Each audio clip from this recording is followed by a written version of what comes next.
Murti. Saya akan menemani saudara dalam mata kuliah logika. Apa kabarnya hari ini teman-teman? Alhamdulillah ya. Semoga kita selalu diberikan kesehatan dan senantiasa berada dalam lindungan Allah Subhanahu wa Ta'ala.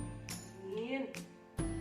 Perlu saya sampaikan di sini bahwa mata kuliah logika adalah mata kuliah wajib yang harus ditempuh oleh mahasiswa program studi ilmu hukum dengan bobot 2 SKS setara dengan 100 menit tatap muka.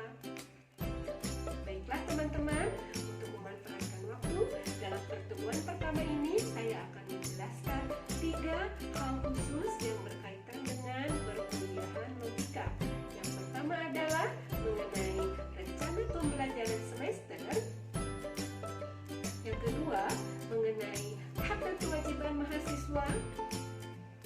Dan yang ketiga, mengenai pedoman penilaian.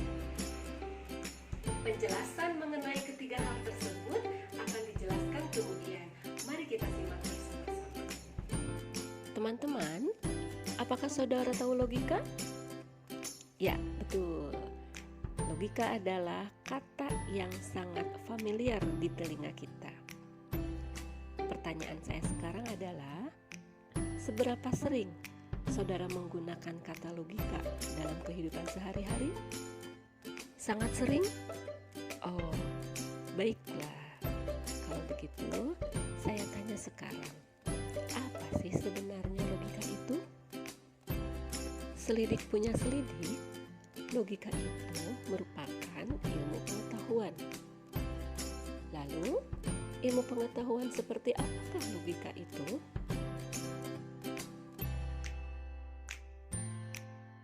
Sebagai ilmu, logika disebut sebagai salah satu ilmu pengetahuan yang mempelajari kecakapan untuk bisa berpikir secara lurus, tepat, dan teratur.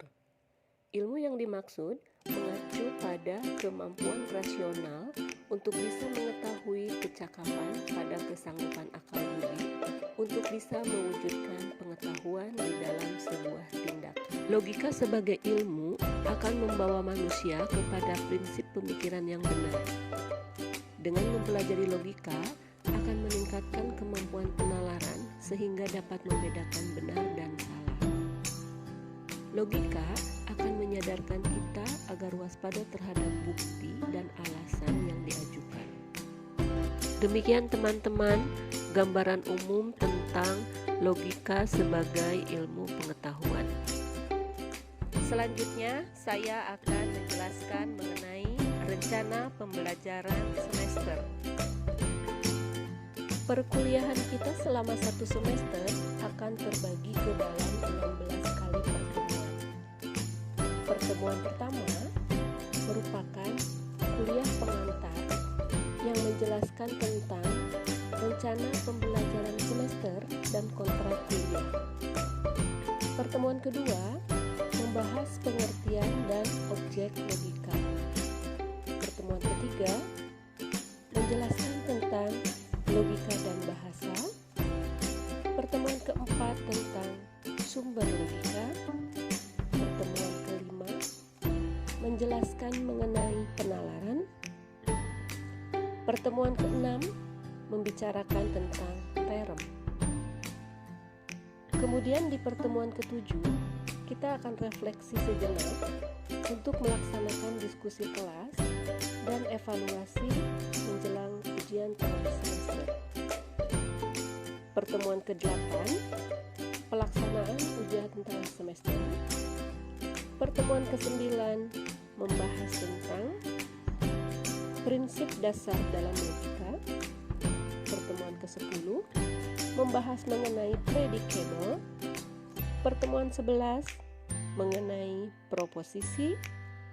Pertemuan 12 mengenai oposisi. Pertemuan 13 tentang silogisme. Pertemuan 14 membahas mengenai inferensi. Pertemuan ke-15 diskusi kelas dan evaluasi menjelang ujian akhir semester. Dan pertemuan 16 pelaksanaan ujian akhir semester. Buku yang dipergunakan sebagai bahan referensi adalah Pengantar Logika Tradisional dari Partap Singh Mahra, Pengantar Logika, sebuah langkah pertama pengenalan medan telaah dari B. Arif Sidarta, dan Dasar-dasar Logika dari E. Sumaryono. Berikut disampaikan hak dan kewajiban mahasiswa. Selanjutnya akan dijelaskan mengenai pedoman penilaian. Evaluasi penilaian merupakan hasil kumulatif dari 4 faktor.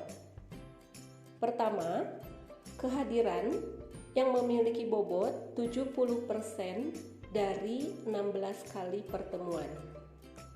Yang kedua, tugas dengan bobot 20%. Yang ketiga, ujian tengah semester dengan bobot 30% dan ujian akhir semester dengan bobot 50%. Alhamdulillah, seluruh materi dalam pertemuan pertama ini telah saya jelaskan. Mudah-mudahan apa yang sudah saya sampaikan dapat memberikan gambaran kepada saudara dan dapat menambah pengetahuan saudara tentang ruang lingkup dari logika. Untuk selanjutnya, materi minggu depan saya akan membahas mengenai pengertian logika, logika dan bahasa, serta penalaran dalam logika. Sampai ketemu minggu depan. Terima kasih atas perhatiannya. Billahi taufiq wal hidayah. Wassalamualaikum warahmatullahi wabarakatuh.